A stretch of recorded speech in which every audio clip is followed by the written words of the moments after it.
পাখির চোখে দেখলে ভয়ঙ্কর বিভৎস, চারদিকে ধ্বংসস্তূপ, মাঝে বাস্তুচ্যুতদের শিবিরে তাঁবুর পাশে কয়েক হাজার মানুষ।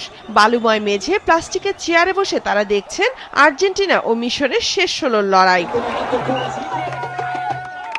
গাজার ফুটবল প্রেমীদের কাছে মিশরের স্ট্রাইকার মোহাম্মদ সালাহ জীবন্ত কিংবদন্তি। দীর্ঘদিন ধরে চলা ইসরায়েল হামাস যুদ্ধ গাজাকে এক বিশাল ধ্বংসস্তূপে পরিণত করেছে। কিন্তু মিশরের পতাকা হাতে স্লোগান আর উল্লাস করে গাজার মিশরের সমর্থকরা। গোলের সাথে সাথে বাঁধ ভাঙা উল্লাসে মেতে ওঠে ছেলে বৃদ্ধ সবাই। শুধু প্রতিবেশী দেশ বলেই না, গাজার মানুষের কাছে মিশর তাদের শেষ আশ্রয়ের জায়গা।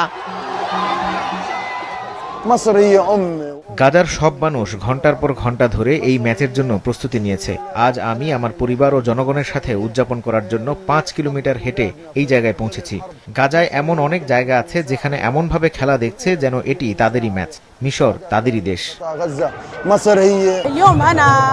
যুদ্ধের শুরু থেকে এমনকি তার আগেও মিশর ফিলিস্তিনিদের সাহায্য করেছে। আমরা ওদের ভালোবাসা দেখেই বড় হয়েছি। ছোটবেলা থেকেই মিশরের জাতীয় দলকে সমর্থন করেছি। তারা আমাদের কাছে একজন মা, একটি জাতি এবং সকল আরব দেশের জননী। আমরা তাদের মন থেকে ধারণ করি। গাজাবাসীর জন্য বিশ্বকাপ কেবল একটি খেলা নয়। 2022 সালে কাতার বিশ্বকাপের সময় দেশটিতে সাজানো গাড়ি, ক্যাফেতে চলত ফুটবল উৎসব। সব ধ্বংস হয়ে গেলেও ফুটবল নিয়ে উন্মাদনা কমেনি গাজাবাসীর। ঝুঁকিপূর্ণ ধ্বংসস্তূপের উপরই দেখছে খেলা। আর সেটা যদি হয় তাদের প্রিয় দল মিশর। ম্যাচের শুরু থেকে আর্জেন্টিনার বিপক্ষে যেভাবে খেলেছে সেই আনন্দ মুহূর্তের জন্য হলো গাজাবাসীকে ভুলিয়ে দিয়েছে কষ্টের কথা।